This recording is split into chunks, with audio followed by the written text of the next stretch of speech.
White letters and a microphone appear atop gray clouds and a yellow sun. Sunstorm stories. Amina Sam appears on screen. Amina identifies as a young Black woman with intellectual and developmental disabilities. She is of Temne Mende ethnicity and is an advocate for people with disabilities in the Texoma area. There I was at work in the church nursery, a bright, colorful, and loud room filled with babies. Occasionally there is crying, but as the children are playing and enjoying themselves, there is mostly babbling and laughter. As I interacted with the children, I observed that all of them seemed to be overflowing with endless energy. Well, all except for one chubby cheeked, brown haired baby girl whose parents had stated at drop off that she had a slight cold. I could tell that she was definitely more sick than the intel because she was unusually restless and irritable. So much so that I had to spend a large part of my work shift with her nestled in my arms, comforting her. I believe that this sweet little girl had only a cold because that's what her parents had told me. After all, this was a church. Why wouldn't I think I could trust them to tell me the truth? Sadly, however, I was wrong.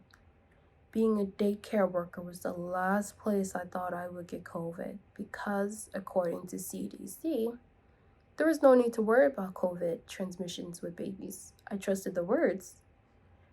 And guess what? I still got COVID. Working as a caregiver for children, a faith-based community during the summer seemed like a good environment to be in. The first summer I worked with them was in 2021.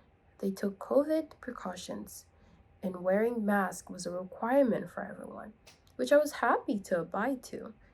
But the next summer, everything changed. Masking was no longer a requirement because the pastor said, and I quote, "Masks aren't required anymore because COVID is not a health risk anymore." I personally disagreed.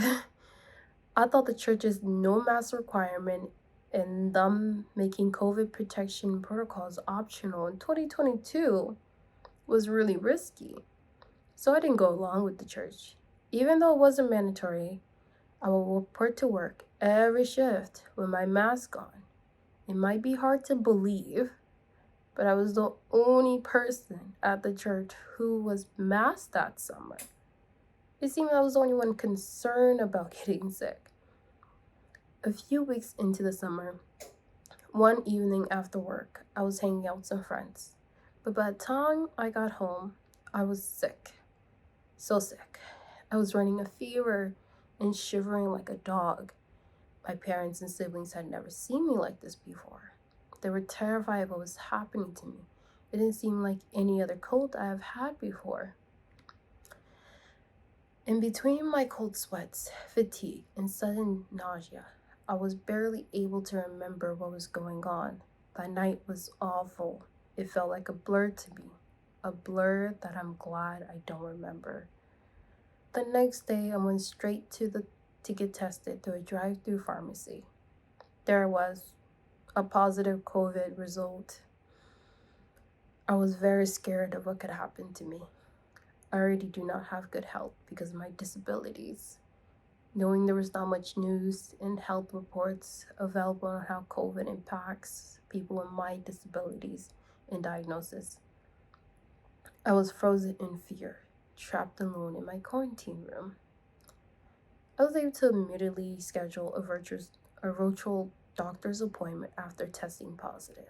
I attended, only to be told that it would be best for me to not take the COVID medicine because it would be a risk to take them along with my regular daily medication. Well, I was not surprised. It was still really disappointing. I felt so discouraged.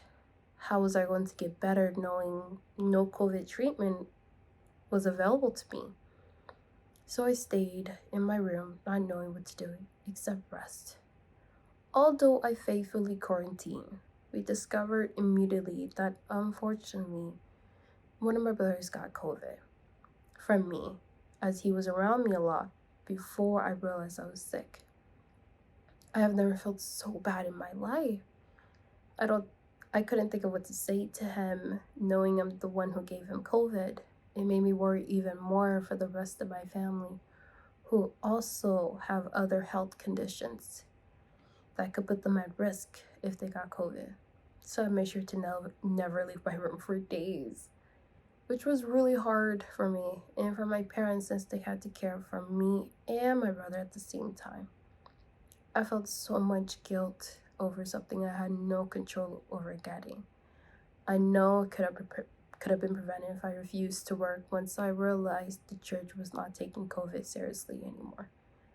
But not working is not an option for everyone. I know that working is just a luxury or a privilege for some people, but not for everyone.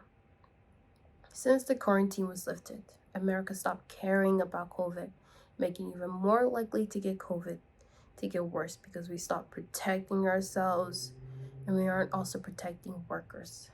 That includes the church I worked for.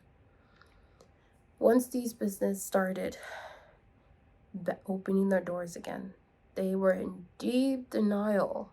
They did not care for mass distancing and sanitizing.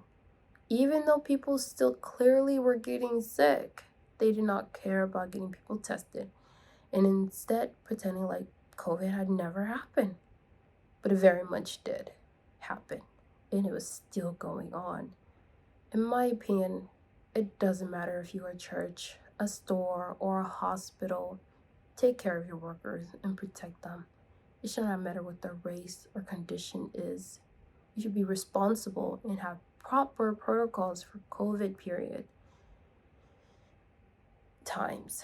That way, what happened to me at a church won't happen to anyone else. Thank you. 5 logos appear on screen. This initiative was brought to you by the National Disability Rights Network, Seated Ground, Foundations for Divergent Minds, the Johns Hopkins Disability Health Research Center, and funded by the With Foundation. For more information or to share your story for future editions of this project, visit us at ndrn.org.